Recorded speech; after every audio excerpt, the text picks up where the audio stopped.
You are tuned in to the High at 9 News Hour, where you will hear from cannabis industry experts and professionals from around the country talk about important topics while shining light on global issues and discussing cannabis as it relates to politics, regulation and reform, data and technology, science, research and medicine, family and parenting, art, celebs and entertainment, fitness, sports, mental health and wellness, and plant-based medicines and enthogenics.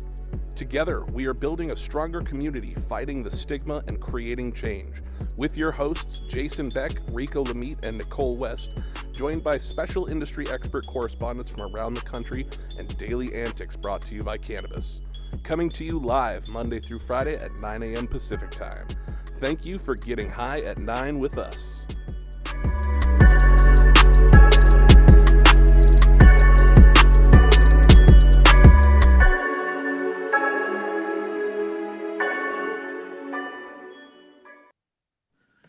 Oh, yeah. Good morning, everybody. It's Wednesday, November 9th, and today is World Adoption Day, World Freedom Day, National Louisiana Day, Microtia Awareness Day, and National Scrapple Day. Scrapple, not sure what they're talking about, but National Scrapple Day. Thank you for joining us and getting high at 9 with us. It's also high noon on the East Coast. And please remember to like, share, and subscribe to us on all social media platforms, especially right here on YouTube. We're live every Monday through Friday on YouTube and audio only on Clubhouse. And if you are joining us in Clubhouse, you can also participate in the show by raising your hand if you have a brief comment on the story most recently presented. But without further ado, let's pay a quick bill so we can get right back into the news. At True Classic OG, we live by one motto: stay true. We stay true to our legacy cut of True OG that's always fresh, piney, gassy, and delicious. We represent the spirit, hustle, and diversity of our great city of angels, and we stay true to the spirit of this plant, doing everything in-house to ensure that you get the highest quality and consistency with every batch. And that's what's made us LA's favorite OG. True Classic OG. Stay true, Los Angeles. Oh, yeah. Kicking it off this morning is Nicole West. She's a cannabis business consultant, an industry veteran, a bullshit buster, and a general self-proclaimed overall data bitch, boasting over 13 years in the regulated market, but with deep roots in the legacy industry as well. So much industry roots that she did some time for a cannabis crime. That's right. It is none other than the one and only Nicole West. Good morning, everybody. Thank you so much for the lovely introduction, Jason. I've been following Nicole West. I've been following the elections over the past couple weeks, and it's been really interesting to see what's been going to be on the ballot. And I just wanted to cover everything that we know so far and let you know what the updates are from last night's votes. So my headline today is actually coming out of Leafly in regards to overall marijuana legalization and how it voted across the nation. So unfortunately, Arkansas Amendment 98 did not pass. I'm a little saddened by this because Arkansas does need access, and the original system was just set up so poorly. But I don't know how to think that it would have done or been any better. But Arkansas Amendment 98 did not pass. Colorado Proposition 122, which is the psychedelics legalization, is still undecided. It is winning at this moment. It is just a little bit over 50%, but it is too close for the state of Colorado to call it just yet. So there is a very good possibility that Colorado, on its 10-year anniversary of legalization of adult use, could also legalize psilocybin, which would be very interesting. Maryland, question 4, Maryland legalization. Maryland did, in fact, pass their regulation for question 4. Super interesting to see how that actually shakes out. Maryland has had a lot of turmoil as things have developed for their medical program. So I'm very interested, and I do want to hear what people have to say about that for sure. Missouri, Amendment 3. Missouri did pass. I was blown away by this. I was not expecting this, but Missouri did pass legalization. So adult use will be available in Missouri. Super exciting. Both of the Dakotas, North Dakota and South Dakota, had measures on the bill. Measure 2 in North Dakota and Measure 27 in South Dakota. Both of them did in fact fail. So the Arkansas ballot did lose 44%, which was the voters for yes. 51% right now on the psilocybin vote, which is, like I said, too close for the state to call. Maryland was an astounding 65% yes. Missouri was at 53%, and North Dakota had 45 and 46% voting yes. Currently also, Los Angeles County will approve cannabis stores finally. Unincorporated Los Angeles did not have the ability to have licensed businesses. That is something that was put on the ballot. So that is something for Measure C. And then Normal says that Missouri is a big W for legalization because the 21st legalization state in history with 88% of the vote counted. Legalization has commanded a 53% lead on Politico, which we're very excited about that. And then also Pennsylvania says yes to Governor John Fetterman. So John Fetterman was voted with a total of, let's see, Politico has Fetterman at 49.5% and Dr. Oz at 48%. So Fetterman did beat Dr. Oz. That's something that we've been following quite closely over the past couple weeks to a month. And top of the message board on election day, there was a constitutional amendment up on for the adult use of possession of psilocybin in Colorado. I think that is probably one of the more interesting things. I do know that we are following cannabis, and that is, what our show is about. But I do think that if we can get a state to decriminalize or legalize psilocybin, that it will be similar to what happened with cannabis. And I'm super excited to see how this all shakes out. I know that there was some movement in regards to some local levels. Oh, and one other thing, Colorado Springs shut down adult use again. The state of Colorado has had adult use now for a decade. Colorado Springs had adult use on the ballots this year, and they failed. I was so blown away by that. My mind is blown. But Colorado Springs is a very conservative, very religious, very military-heavy town. So I do see, the conservative religion as well as military being a big push behind why they're not looking for adult use anytime soon. Super excited to hear what everyone else has to say. I know there's some opinions on some of these states and some of the legalization efforts. So I'm Nicole West, getting high at 9 with y'all. It's mostly good news.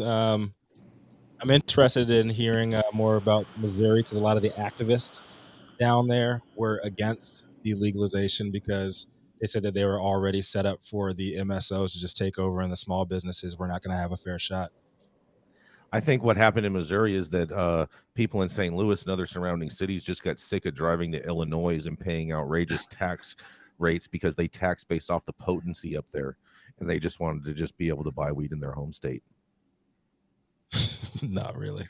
that potency thing, I think, really is an issue. The way 100%. the way that they tax. It has nothing to do with ridiculous. Okay, it does. St. Louis is right next to Illinois. It's the closest legal market. But they're not going to favor MSOs over buying fucking. You're missing the point. That's not the point. The point is that people want to stay in the state to purchase their weed, so that's why they voted for it. They're sick of driving to Illinois to pay high taxes. It's like the thing where you don't fully understand the law. You're just like, I need weed. Like It's the same reason Californians fucking. You know what I mean? Like it's not necessary. The ones that did try to go get access to it at an adult use place. I agree, Jason. Like the closest place to go is Illinois. I get it. You get it now? Yeah. I would just like to hear like more of the small business owners down there. I have a couple of calls with two today actually from Missouri. It'd be very interesting to see the small owners and how they feel about the legalization because a few of them were really, really, really pissed off. I talked with one operator over the weekend. They have a pretty significant size footprint out there in Missouri, and they were ecstatic for it. They know that they were like the veteran population is really activated around this initiative and just moving forward. Diddy's excited because he can't stop, won't stop. Yeah. He's gonna slide his way right on into Missouri. Mm-hmm. Just stroll on in. Just strolling on in. But I am excited for sure. I'm not too surprised about the Dakotas. I do believe that if I remember correctly, there was some language in those bills that like made it really, really hard for it to pass, even like if it did pass, kind of thing. Yeah, it wasn't going to be helpful in South Dakota. Yeah, Maryland. The possession part was helpful, and like that's one of my bigger concerns. And honestly, when I look at these, I'm like, just giving the people the ability to possess it. That to me is the laws suck and all that sucks and blah blah blah blah blah. Don't get me wrong, but the ability for any adult to just have an ounce on their person, because an ounce was across the board or more, that to know that you're not going to go to jail for holding on to weed, I think that piece is very valuable. And I'm sad for those states that didn't pass it, because that still does criminalize cannabis for adults possessing it. Were there any weird nuances in the Maryland bill? I know Roz had a lot of comments about that. Is Roz on Clubhouse right now? Roz, are you with us, Roz? I'm here. Hey, Amazing. Nicole. I was just sending you a message, Nicole. Hey, Jason. Hey, Rico. Just one. My comment is that with Maryland, I don't know if folks understand, the state of Maryland, Prince George County, Maryland, is the number one affluent Black community in the whole entire country. And they were systematically left out of opportunities in 2018 with the medical program. And so with legalization happening, it was a whole bunch of Black people that voted for this. And I just want to make sure that we shine a spotlight to legalization and also inclusion from a business and an economic perspective. And so those are some of the things that will happen after the fact. But, that was my comment. And I would like to add to that, not only is it the most affluent, but it's also the poorest. It's both the richest and poorest. The richest communities. Yes. Yep. At the same time. Add more insult to injury. It is during the war on drugs, even during the crack epidemic, some of the epicenter of that epidemic, and then when you went into targeting communities of color for weed, was Baltimore was one of those core areas in our country that we saw a lot of targeting, and we saw a lot of people going to jail for possession, being sniffing, what they say, the smell and arrest test, where if you smell like weed, you were arrested, and it was just a cycle, right? And so it's the poorest, but also as one of the most affluent communities in the country. And so again, how do you balance that out after the fact? Now that this legalization has happened, how do you kind of repair some of the harm, but also create opportunity and inclusion for a body of people that were for sure got this amendment or got this initiative over the finish line? Yes, 100%, Roz. I do want to say one quick thing in regards with the veterans thing, is that the Weed for Warriors group was backing a candidate named David Shepard, who was running for California Senate, and he beat Democratic prohibitionist incumbent Melissa Hurtado. So shout out to Weed for Warriors for removing a prohibitionist from our California legislature. And we also have Incinerary Brian to talk about something with St. Louis. What do you have for us, Brian? Brandon, Jason, it's all good. Yeah, let's go, Brandon. I love hearing you saying ancillary. It's fucking hilarious. But yeah, no, I'm here in Kansas City, and yeah, we're definitely excited. Like I said, there are some people that are upset about the licenses, and if you look down the county by county, it's obviously the big cities that were partly outweighing for legalization to pass versus all the rural areas were mostly against it.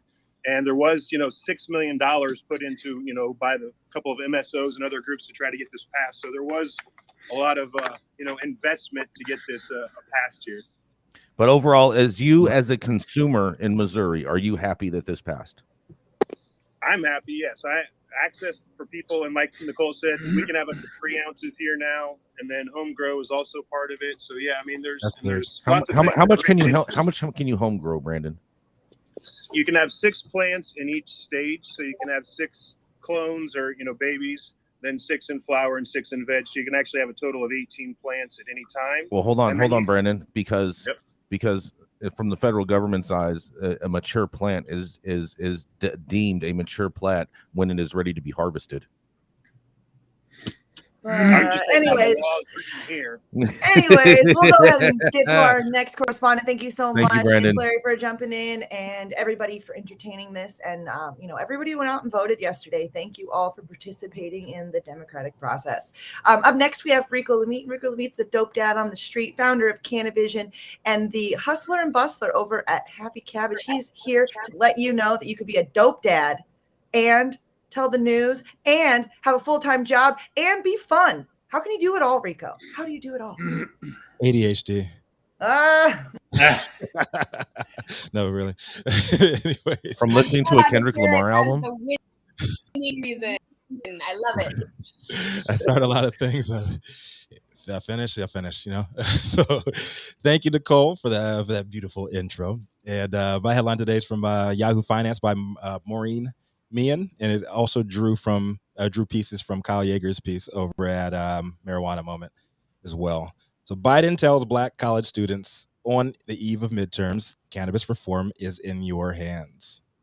For some reason, President Biden's handlers thought it was a good idea for him to visit HBCU on Monday and tell a bunch of students that the fate of cannabis reform rests on their votes. That's right. True to form, in a last-ditch effort to drum up support from last night's midterms, he visited Bowie State University, one of the country's 107 historical Black colleges and universities, and it went out about as well as you thought it would.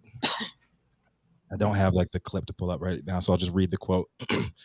With your vote, I'm keeping my promise. No one should be in jail for the mere possession of marijuana, and their record should be expunged. Remember, the power is in your hands. You're one of the reasons why I've never been more optimistic about America's future.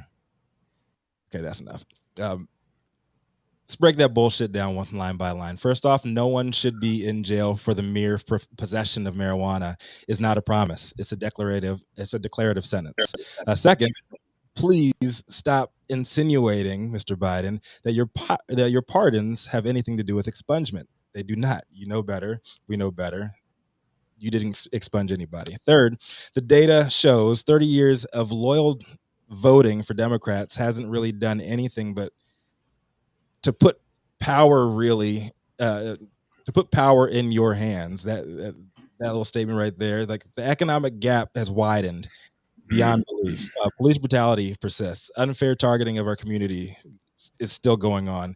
And white folks in power are still looking to us for solutions to the problems that they created, instead of actually listening, or better yet, stepping aside and letting us do the damn job ourselves. I got no problem with Joe Biden doing his thing on campaign trail rallying before midterms. It's politics. But the Black community is not responsible for your mistakes. For the most powerful man in the world, who was probably the most influential in passing the 94 crime bill, that probably sent plenty of these young Black students' relatives to prison, or at least affected their communities in god-awful ways, to pressure them into voting Democrat as if a vote for his party is going to make things better is just flat out wrong. Just find a different way to message that. Biden went on to reiterate his October pardons of federal cannabis possession convictions and the promise that his administration will promote equity and fairness in the justice system to support the Black community. It's just more of the same bullshit, empty words politicians have been kicking to our people forever. I'm very happy that Wes Moore became Maryland's first Black governor last night, and I hope that there's more Black leadership in our country going forward in the highest of the positions. But the whole messaging around Black voters being the key to your victory is a flat out lie. Y'all need to work on suburban white women and the white male swing voters. We're tired of y'all pretending to stand with us, and when you need a vote, just to disappear in between campaign seasons. If you're looking to maintain that optimism about America's future, use the power of your office to start implementing changes that'll help our communities now. It's commonly missed, but there is a difference between taking advantage and taking for granted. When it comes to the last few decades of Black support of the Democratic Party, just to see y'all are still pulling political stunts like this right before elections with empty words from your leadership that'll most definitely come back to haunt you. It's just disappointing. And I do like it. I know I criticize him a lot, but I do like Joe Biden. And I wish that he would do better and just atone for the sins of the past and just move forward from that. Just quit the bullshit, man. I'd argue that they're just leaning heavily towards taking the Black community for granted, and I would not be surprised if you see more Black folks like looking for other options. Took you damn near 2 years in office before you uttered the words cannabis or marijuana, and Republicans have completely taken over the narrative as they head into the second half of your presidency. You fumbled the bag, brother. Like, get it back together and just stop that shucking and jiving bullshit, man. We got to come together, and we got to make money. My name is Rico Lamitte, dopest dad in the street, and I'd love to hear what the rest of the team has to say about this. Well, I have a comment, and Go I for agree it, Roz. Come on, Roz. Come on with it. Come with it. So Yeah. I come with it. Here it comes. And Rico is so on point. Out of everything that you could go to Bowie State and have a conversation with students and lead that conversation as in regards to basically saying, I want to get you out to vote. Maybe if I talk about weed, that'll make you go to the polls. And Right. It is so disingenuous, and you just have to call a spade a spade. These are students who have their bandwidth to absorb other issues outside of cannabis is very strong. You could come with them in several different angles to get them and encouraging them to vote. It doesn't have to be now I'm going to now add this to the pot, especially when it took us almost 2 years to even get a conversation. And also the honesty, and the part about it is federally, the individuals that we're seeking pardon is very few. It's at the state level where there's a lot of just people that are still being hammered and hangered by past marijuana convictions. And so I just want to say I agree with you, Rico. You stated it so eloquently. Stop taking Black folks' vote for granted. I talked to Jason Beck this morning. He was like, Tsunami Central, and I live in Florida, and you got damn right, it was tsunami. It is now officially a red state. There's like no blue districts in Florida anymore. It's not. And you have some really strong candidates that really could do some great things, but it's just the Democratic Party has to figure it out, because they are totally losing states where they should have an opportunity to have their voice heard. And so I just will pause right there. But thank you, Rico, for this story, and thank you for your passion behind it, because I agree. Thank you, Rose. We do have Chris Kano. He's the executive director of Suncoast Normal, coming up to say something. Christopher, we have a short amount of time, so please, if you could just share your comment briefly, we would really appreciate it. Christopher, are you with us? Yeah, I'm here. All right. So the one thing I want to say about Florida is that, all in all, the Florida Democratic Party, and even at the local party levels, have a generational problem. There are essentially the same thing that you see. There are people in Joe Biden's age group running these parties, and they're running the messaging. And so there is no adequate messaging. There's a generational gap of how boomers and older generations talk to Gen Xers, millennials, and now Gen Z as part of the voting bloc. And Roz, put it very succinctly as far as the messaging issues that we have. I do want to comment, though, on the statewide initiatives that passed. And what I noticed is the ones that failed in those red states wasn't necessarily because they were red states, but they were very restrictive. They didn't have any social justice or restoration of rights, and they didn't allow for a robust possession amounts or even home grow. So what we're seeing ideally is that it's not that red states don't want cannabis, it's that people in red states don't want restrictions on their medicine. That's right, Christopher. They want better bills. Oh, yeah. Thank you so much for that. Thanks, Chris Kano, for your work, brother. Appreciate you. Yes, appreciate that. Oh, yeah. Keep it rocking. Now, up next, we've got the longest continuously operating retailer in the game, always smoking on the best weed in the world every damn day. He's known in Mar-a-Lago, down at Mar-a-Lago staff, where it is red country, red country. There's no room for blue no more down there, I guess. Because we don't cry no tears, that's why. It must be because of, global warming that you guys don't believe in down there, but let's move on.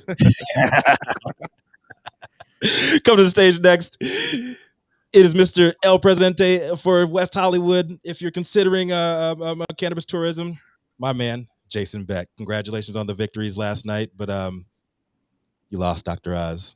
We did. Whatever. Who cares? Whatever. It's not a big deal. It's not a big deal because the real winners are the American people overall, because everyone voted, and the only state I saw real problems in was Arizona. So shout out to all the people that were working the polls, working to make sure that the polls were correct, and everyone that actually went out and casted their vote and made their voice heard.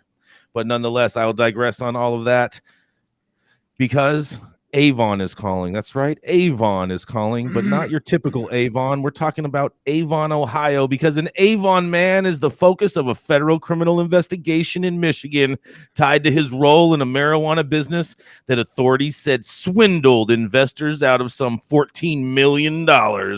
That's right. Sean K. Williams, 51, is the target of the probe into pure organic entities, according to filings by Williams' attorney. Williams was the chief operating officer of the company. The U.S. attorney in Western Michigan is handling the criminal investigation, according to a sworn statement filed by Williams' attorney, Edmund Searby.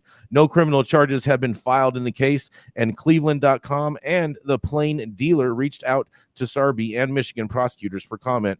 The Securities and Exchange Commission in September said pure organic entities, Williams and the company's founder, Chris Swaffer of Cadillac, Michigan, over misappropriation of the investors' money. Searby on Monday asked the U.S. District Judge Bridget Brennan in Cleveland to halt proceedings in the SEC lawsuit to allow the criminal investigation to proceed. Searby argued that temporarily stopping the civil suit would allow his client to ensure his Fifth Amendment right against self-incrimination isn't violated during depositions in the SEC case. The SEC's lawsuit said Swaffer started the company in 2016 and took cash from at least 75 investors to grow marijuana and sell it commercially.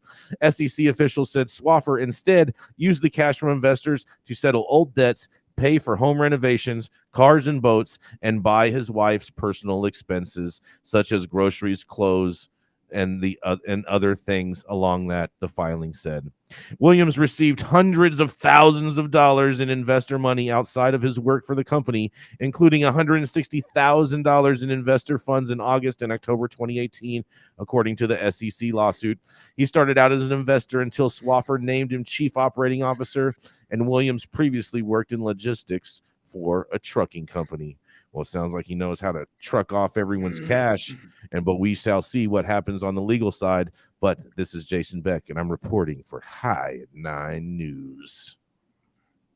This is like Avon Barksdale. like an epidemic, really, or something. Yes. I mean, there's hundreds of millions of dollars that seems to be scammed from investors, and like this is the swindling continues in the cannabis space, and then cannabis business owners like, how come no one trusts us? It's because of bad apples like this in our industry. What was the business that he was trying to raise on behalf of? I don't think I understood that. I think it was Pure Organics, because that's the only business that is listed, Pure Organic Entities. Yeah. Okay, so that was maybe like a dispensary or Pure Organic Entities. I'm not sure. It doesn't mention what its it assets was. are. Okay. Was he driving a pink Cadillac? Pure That's Organic. right. I hope he was. Avon's calling. No, pink Cadillacs. That was Mary Kay. That's Mary That was Kay. Mary Yes. Kay. But didn't Avon do a lot? Avon does a lot of pink stuff. They do the pink walk and the Avon breast cancer awareness walk, and so they're a pink company too. What do you mean by that, Jason? They're a pink company. What do you mean? Why are you always trying to turn something into that's nothing into something? Yeah. Yeah. So it's saying that they're trying to identify compounds. It doesn't. It's like the whole thing. It looks like a big facade of. They're trying to say that they're doing like research and like. I mean, I'd be like, "Where's the?" Well, lab? at least he was honest. They're not doing anything. Yeah. I mean, so is that really squandering from investors if you're not doing anything and you're saying you're not doing anything? They're watching He was watching High at 9 every single morning. It's quite amazing to me that people are afraid of a plant, but no one seems to be really afraid of all these finance fundraisers out there. And also seems to me that the FBI's most wanted list continues to grow with people who are scamming others out of millions of dollars in the name of weed. Right. Very true. Wow. Very true. Well, We'll see if they ever get prosecuted. They're trying to take power away from the FBI, right? Well, under Democratic control, no one gets prosecuted really unless you're a Republican. Republicans what are a trying great to time! the What FBI. a great time for our disclaimer. Thank you so much for that headline, for that headline, Jason. And we're going to go ahead and go to our disclaimer. The thoughts and opinions of General Shade thrown on the High at 9 News are those individual speakers, not those of any other speaker or its followers. Statements made do not constitute legal or accounting advice, and our speakers make no representation regarding legal status of any substance, country, area, territory, or its authorities. These expressed in this room do not establish fiduciary relationships. Our sponsors do not apply, constitute the endorsement by us, expression of opinion whatsoever, any part of any speaker on stage. If you're an easily offended person, the show is probably not for you. Also, please don't swindle anyone out of some money. Yeah. Swindlers. I love that word, swindlers. Swindlers. Flying into LAX and you want to taste some of the best weed in the world? Then stop by LAXCC, the closest dispensary to LAX, located at 8332 Lincoln Boulevard and open from 8 a.m. to 10 p.m. 7 days a week. Always make LAXCC your first stop when you touch down in LA and score like a winner. And don't forget to tell them I sent you and mention you'd like to get high at 9 for 10% off your full order. Oh, yeah. Our next correspondent is the CMO of industry-focused event ticketing and promotion platform that changed the game for the better when Eventbrite literally and figuratively did not want any of that motherfucking smoke. Event High is his name. But also, she is the co-host and founder of the groundbreaking professional women in cannabis networking series, Blunt Brunch. Coming to the stage, you know who it is, Adelia Carrillo. What you got for us on this beautiful, beautiful, beautiful hump day? Good morning, everyone. Good afternoon. Today's article is on MJ Biz Daily. Can a small Arizona town jumpstart late night cannabis retail? So the Desert Southwest is blazing a new trail for all night cannabis stores. Markets like Las Vegas and Phoenix are known for day drinking and nightclubs, and now they're bringing a late night scene to retail. Guadalupe, a small Arizona town less than 1 square mile in size bordering Phoenix, has joined Las Vegas in breaking the mold of traditional retail by allowing consumers to purchase cannabis after midnight. Guadalupe was formally incorporated in 1975, and they're trying to reverse decades of economic blight and government mismanagement with tax revenue boosters to help support its tiny community of fewer than 6,000 residents. These residents are a mix of Mexican descendants and members of the Pascua Yaqui tribe who have lived on a land for the century. These rare retail allowances have positioned a small segment of cannabis stores in Southwest to capture business, build brand loyalty, normalize late night cannabis sales, and long after most traditional retailers and competitors have closed their doors. Now, according to retail expert Maddie Scanlon, this shift makes sense in the right market and reflects the fun recreational aspect of cannabis. Now, state regulators have also agreed that late night cannabis sales could be part of the mix when states launch into a recreational cannabis market. If you're out late at night, you would expect a thing like cannabis to be for sale, just like you would be able to go to a bar or get something to drink, said Scanlon. She's a senior insights analyst at Chicago-based market research firm Brightfield Group. Now, local economics and business development have been key drivers for early adopters. Retail cannabis operations are prohibited to be open after 10 p.m. in most states, including California and Illinois, and are still rare in markets that allow them, such as Arizona and Washington. Now, for those that remain open well into the wee hours, geography, a free market ethos, and cultural acceptance have played key factors as well, said Scanlon. She also goes into the fact that being in the West, they're able to accelerate and do things that some of the East Coast and Midwest markets just haven't been able to do.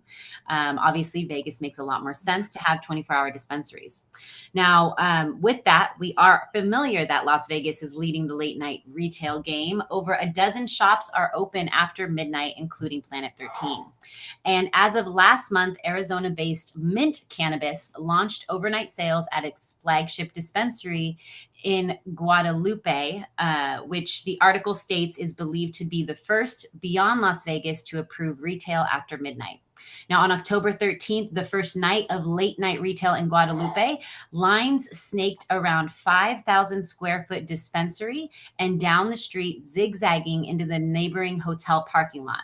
They actually generated $39,000 in transactions from midnight until 8 a.m. Now the store is averaging around $6,000 in sales during the graveyard shift, which is Thursdays, Fridays, and Saturdays. Those are the only days that they are doing 24-hour service, 24 hours. So that's about $70,000 per month that these cannabis retailers can now claim. Other benefits for retailers' location in Guadalupe, the town is nestled between Phoenix and the city of Tempe. So they're also seeing traffic at the Mint spike around 2 a.m. to 3:30 a.m. This is around the time that bars and restaurants are closing down. However, what they're seeing is the ones that are shopping are actually service people that are getting off of those jobs and swinging by to pick up products. So now a vibrant late night entertainment culture might support overnight cannabis retail in Metro Phoenix and Las Vegas, but this won't exist in most markets. Scanlon hopped back in the article and said, being able to buy it at night will make sense for a lot of consumers in a lot of places. Others, it won't. At least one influential market is taking a close look, though. This is New York. New York regulators indicated in recent guidance that cannabis stores could operate until midnight and perhaps later if granted written permission by local municipalities. So this is Adelia reporting live on High at 9 News Hour. It may be a bit too early to tell, but I'd love to hear from our correspondents or those in the audience. Do you think this will be quickly adopted in other markets? You know, Adelia, it actually was adopted in San Francisco a long time ago prior to Prop 64. When we created our permitting process in San Francisco, we allowed for one dispensary license to be able to operate for 24 hours a day. I don't believe anyone actually ended up attaining that license through the permitting process. And then we had Prop 64 shortly afterwards.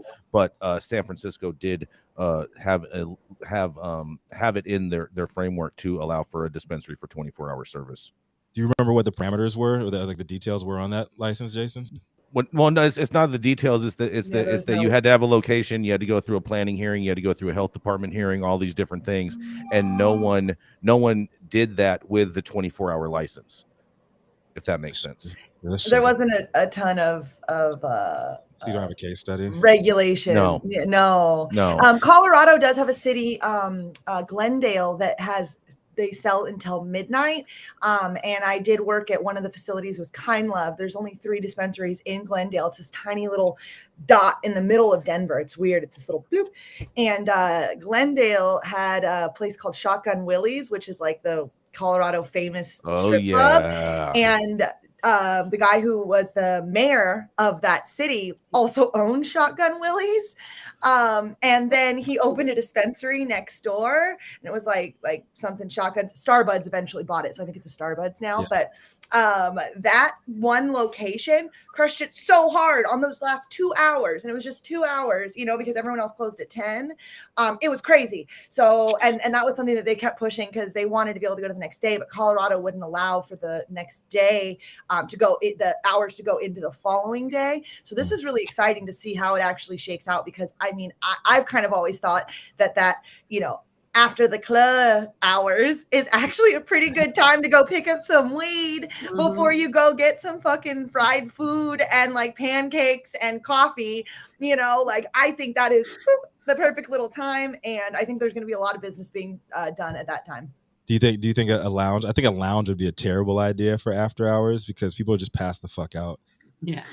No, you just have a lounge at like 10 p.m., bro. No, just have a lounge that has just have a lounge that just like has a juice bar and like all those electrolytes to like replenish people throw your up body. in your place. No, that's too much. Just get the weed and get the fuck out of here. Get the fuck out. Crossfaded the fuck up. Yeah, but we got it. Yeah, we got it. That's right. We got to keep it moving. We got to clean it up. That's right. Because she's a Florida-based entrepreneurial boss lady leading the charge for the ultimate cannabis lifestyle brand, Black Buddha Cannabis. Also, the founder and CEO of Minorities for Medical Marijuana. Coming to the stage next and bringing the heat is none other than the Roz McCarthy. Bring me in, Jason. Thank you, brother. Good morning, everybody. This actually is coming to you from Daily News. It's some more input or some more feedback from last night, election 2022. Election 2022, LA County voters for that cannabis business tax measure. Let me tell you, I'm covering this story for 2 reasons, because you have to read the tea leaves. And once I go over this story a little bit with you, I would love for Jason and more importantly, Nicole to weigh in, because I'm going to ask them some specific questions, because I think it's going to help us to determine things that are going to happen in some of these new legalized states. So here's a story. And this comes from the City Newswire. So LA County voters in the November 8th general election were able to decide whether or not to tax marijuana dispensaries in incorporated areas of the county. In this 2022 file photo of the LA County Board of Supervisors on Tuesday, after the resolution creates a ballot measure asking voters to consider a cannabis tax.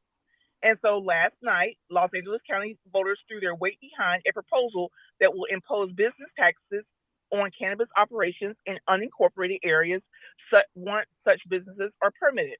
The county is still developing regulations for cannabis operations in unincorporated areas, with an ordinance expected to come from the Board of Supervisors next year. In the meantime, voters on Tuesday approved Measure C, establishing a tax schedule for such businesses when they eventually become permitted. The proposal set a series of initial tax rates, and this is where I want some feedback. 4% for gross receipts for retail operations, 3% for manufacturing and distribution, $4 per square foot for mixed light cultivation, and $7 per square foot for indoor cultivation. According to county staff, levies will initially generate an estimated $10.36 million a year. Those rates will be in effect until July 1st, 2026, after which the ordinance outlines additional increases in the rates. Although regulations for cannabis operations in unincorporated areas are still being developed, county staff indicated the initial plan will likely allow for up to 25 storefront retail cannabis businesses countywide, 25 delivery retail businesses, 10 indoor mixed light cultivation establishments, 10 manufacturing businesses, and 10 distribution facilities and 10 testing laboratories. The businesses are expected to be distributed equally in each of the 5 supervisorial districts. Supervisor Catherine Barger, whose district includes the rural northern reaches of the county that are hot spots of illegal marijuana operations, said in August, the tax measure does not mean there will be a proliferation of grows. The approach we've adopted will equitably distribute legal cannabis businesses in each supervised district and specifies that cannabis cultivation will only be permitted indoors, not outdoor in greenhouses, she said. Our board must be clear. We will not tolerate illegal cannabis operations. Growers who operate illegally undermine our efforts to create a regulated and responsible cannabis industry, and often do so at the expense of the rural communities I represent. I'm firmly committed to upholding the law and will corral all available resources to enhance enforcement and abatement efforts. So I leave you guys with this. So it looks like the county supervisors are trying to reduce the impact of the gray market in these rural areas. So the taxes that they are putting out there, the number of facilities that are wanting to put in those rural unincorporated areas, do you guys think that this will diminish the effect of the gray market right now? Will it support it? Be able to? Is there enough customers in those rural areas to support those businesses being constructed? I'm Roz McCarthy, signing off for High News at 9. Would love to hear your feedback. Roz, this has been a push for several years. Back in 2017, I actually worked with Angeles Emeralds when they were trying to get licensing out to the unincorporated areas, and it's a shame that they don't get access. Period. It's not really going to mute anything that's going out there in the trap land, trap world. This wasn't stopping. So and this needs to be really clear. The city of Los Angeles has incorporated and unincorporated areas. Incorporated Los Angeles already has weed, already has taxes, already has everything on the books. That's under the LADCR, right? Mm-hmm. The Department of Cannabis Regulation. Okay. Everything unincorporated does not have that. The LADCR already has a tax schedule and everything. So essentially the county of Los Angeles opened it up where any unincorporated city, there's no stopping them from legalizing cannabis. An unincorporated city can say, we want to sell it. But there isn't a tax structure and they don't fall under the DCR's regulation. This was because the city of Los Angeles was losing money by allowing these little burbs to start to sell weed without pocketing the money in their pockets. This has nothing to do with getting any access, any additional anything. All of those cities could have already opened up their own fucking weed businesses. There's nothing that would have ever stopped them from doing that. All they had to do was go to their board and their city council, and they had to make an initiative, and they could have done whatever the fuck they wanted. But people were not doing that, and the ones that were not lining the pockets of LA County. All this was an extra little couple coins that they could take from every little city going around, so that they didn't divert that LA DCR tax rate that already existed. Yeah, this is major gross overtaxation on the part. I know personally, I'm all about the access, but I voted no just purely because of the tax structure on this. But I knew that it was going to pass anyway, so my vote really didn't even matter in regards to that. But and I find it funny because Dana Cisneros on the chat here, she says, "How much did UCBA spend on this?" And that's what I would like to know as well. I would too. Inquiring, and we do have Thomas up from the audience to say a brief comment. What do you have to say about this, Thomas? Wondering if the proposed 10 to 15 million that it would generate, if they're going to take the cost of promoting this bill out of that, ultimately taking it from the equity program they're looking to sort of fund here.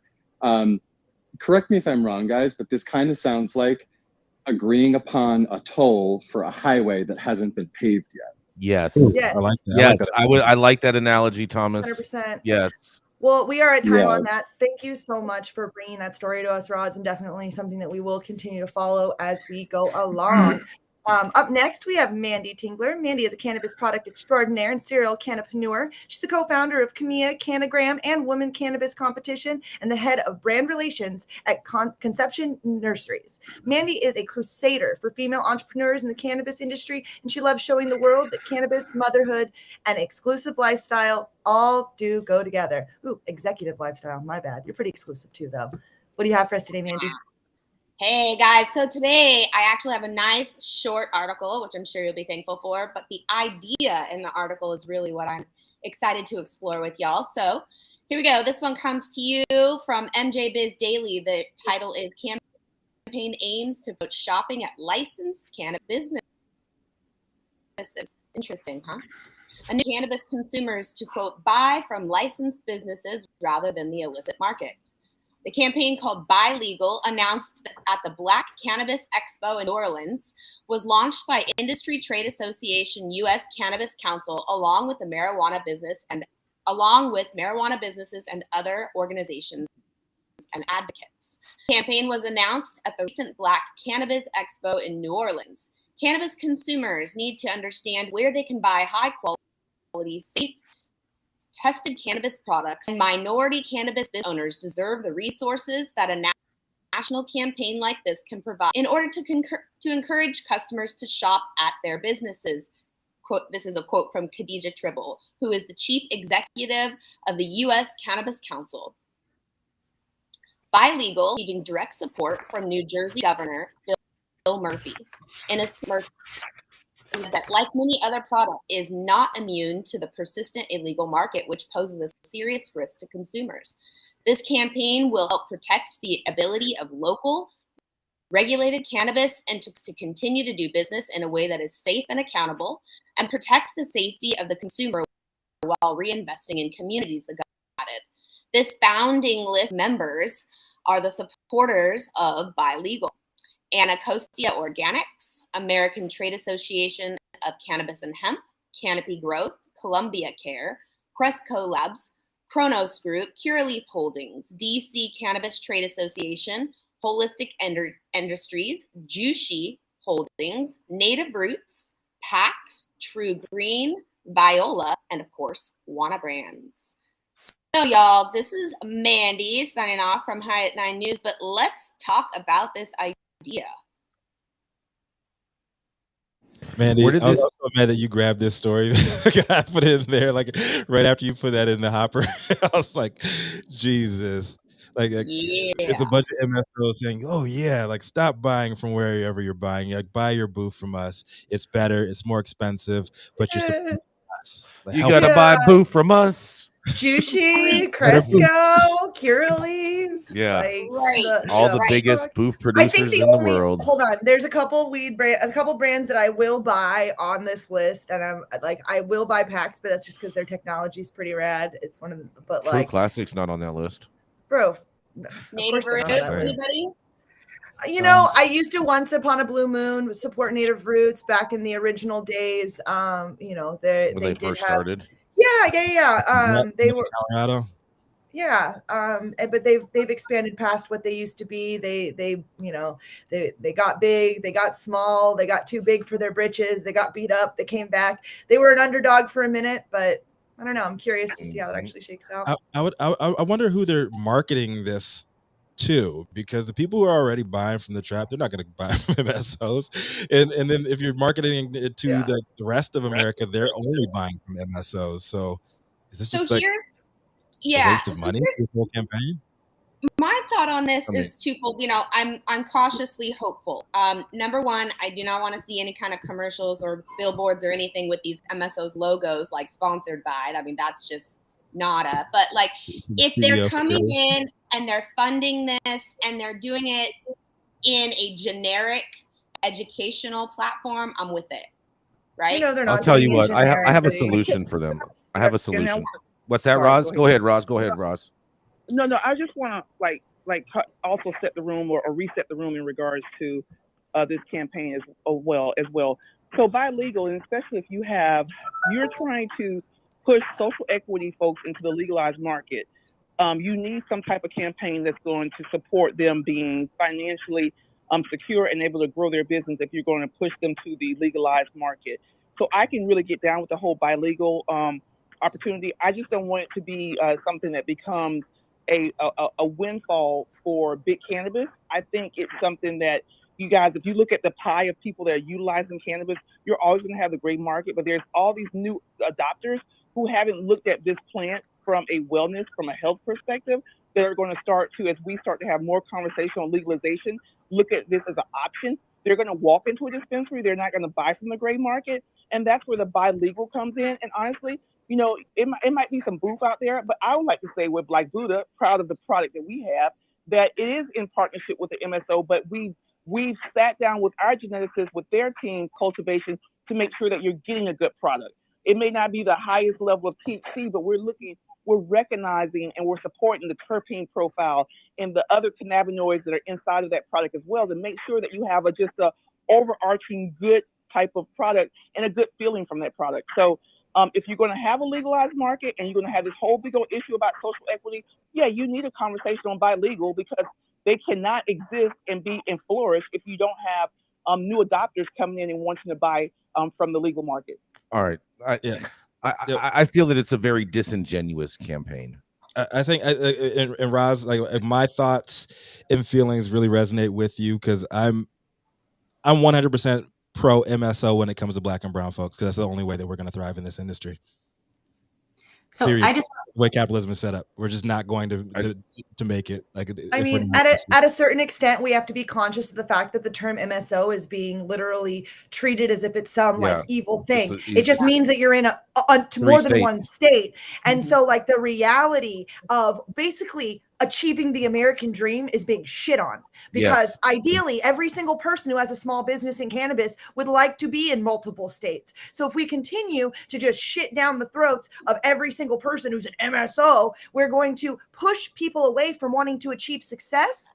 And if you're gonna make it look like you're not successful, and then if somebody like Rico's saying, if somebody of color gets into an MSO, oh, you're an MSO. It's like, that's the American dream, is to be able to make it into multiple states. So saying that that's a bad thing, we have to be cautious of that. But some of these companies are straight garbage on this list. I don't care if you're in one state or 10. Some of y'all are garbage. I agree. Why I'm saying I think that this is disingenuous, because if these companies really wanted to capture more of the market and really bring in the illicit market as consumers, They would be working on lowering taxes, so in that way they could actually compete with the illicit market, as opposed to just this lip service campaign that makes people feel good inside. So, so Jason, them lowering on the policy side, and every time you have an MSO that goes into a community or to a city commissioner or county commissioner meeting, they ignore them because they feel like you're just doing this because you want to lower the taxes that you erase the gray market. So it's a catch-22. They have to lower the taxes. You're not going to be able to ever bring the illicit market to the table unless you lower the taxes, and MSOs need to be using their money to lobby on that, because it's going to help all the industry overall. And that part, and they are not the messengers to walk into a county commissioner meeting to have that conversation. Well, then they need to hire one. Then they need to hire one. They got the money to pay for it. Guys, descheduler bus. We're running out of time. We got to go to our next speaker. All right. Thank God my story was short. Oh shit. I'm so sorry. I'm so sorry. This is my fault. I'm sorry. Hold on a second. Dale Schaefer, 35 years practicing attorney with 23 years in the California cannabis space. Dale's a former member of Club Fed, serving 52 months for cultivation and intent to distribute to a handful of terminally ill patients. Dale's really a hero. He started his cannabis adventure as the co-owner of California Medical Research Center and is now the founding partner of Armada Law Group. Literally my favorite morning curmudgeon. What do you have for us, Dale? Well, today's story comes out of a Green Market Report. Shout out to John Schroyer. We have a developing pissing match going on in Orange County between Unrivaled and another group called People's California. It seems a year ago that they struck a deal for Unrivaled to purchase People's California, and the deal was for $76 million. And these acquisitions tend to have multiple parts to it. So when they announced that it was signed and then moving forward, they dropped $24 million in cash. And then they ponied up $16 million in shares of Unrivaled. And then they started a payment plan. Well, within 6 months, they were at each other's throats. They weren't paying. Within a couple of months, Unrivaled was behind $5 million in payments. So there were substantial monthly payments. So People's California sued them. Okay. And it didn't take long for Unrivaled to come back and say, hey, we took a look at the books and someone's been playing fast and loose here with the books.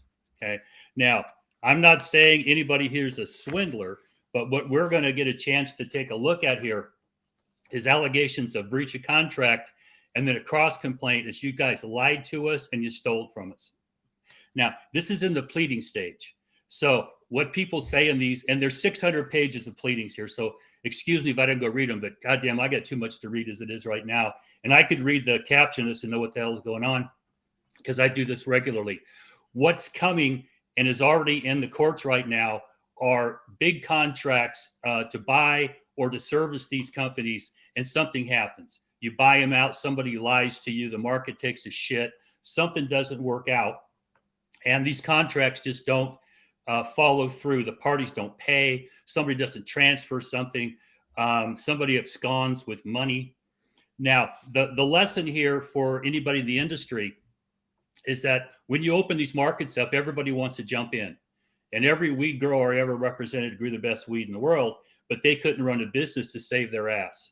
So what happens is we got a lot of businesses that are struggling get picked up. And then we have some that are relatively successful. And when you're going to buy one of these businesses, your due diligence is critical. I spend a lot of time in due diligence here.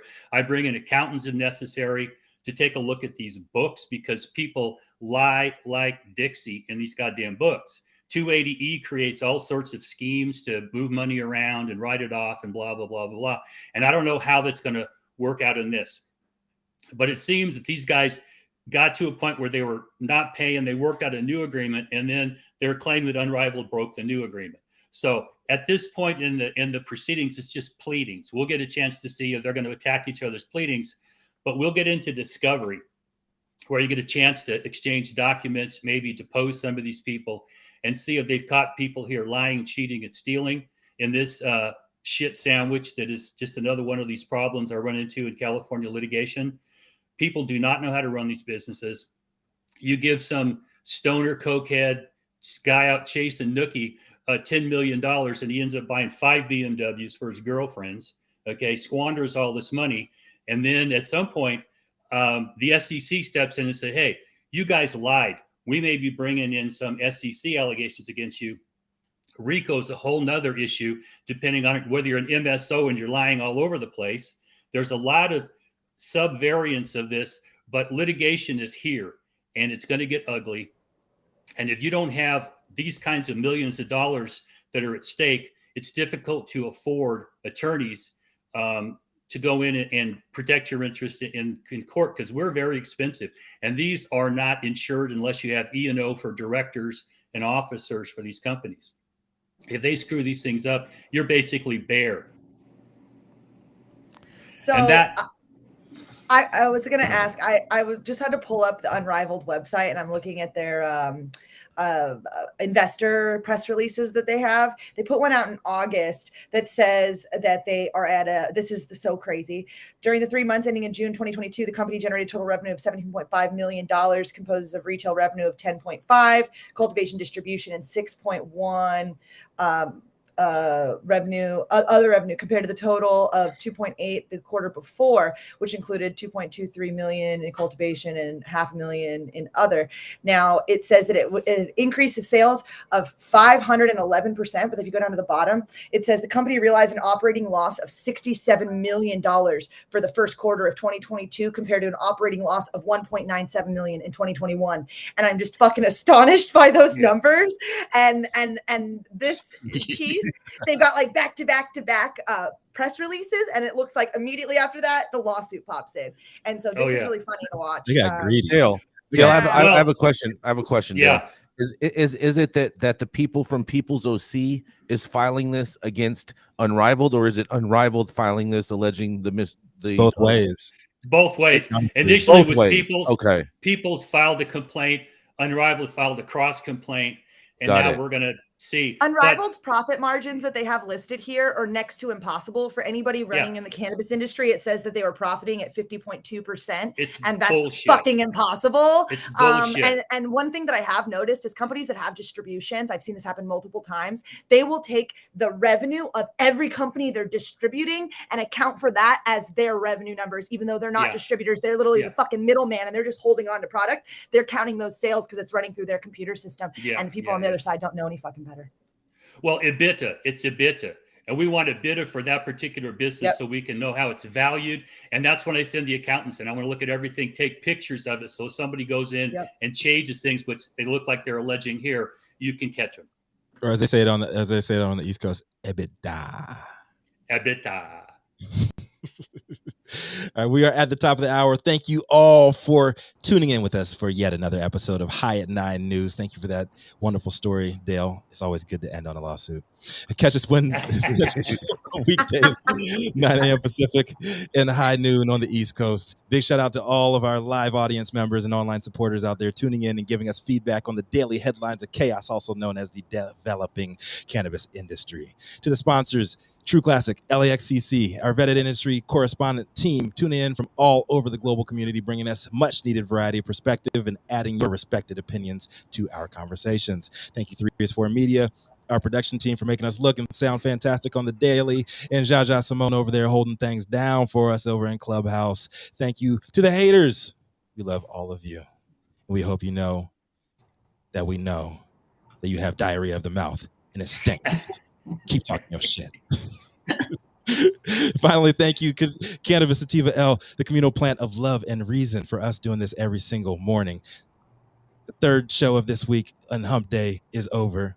Please go out, be blessed, and know that you have been given the best headlines of the day. Congratulations to all the states that legalize, and for the ones that were trying, keep on trying, please, please, please, and make sure you tune in to us tomorrow for another episode of High at 9 News. My name is Rico Lamitte, dopest dad on the street. Remember, when life gives you no place else to turn, you can always turn the fuck up.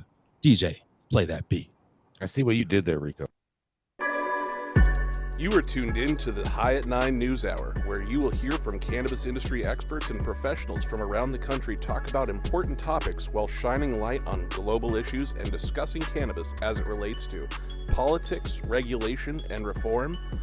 data and technology, science, research, and medicine, family and parenting, art, celebs, and entertainment, fitness, sports, mental health and wellness, and plant-based medicines and enthogenics.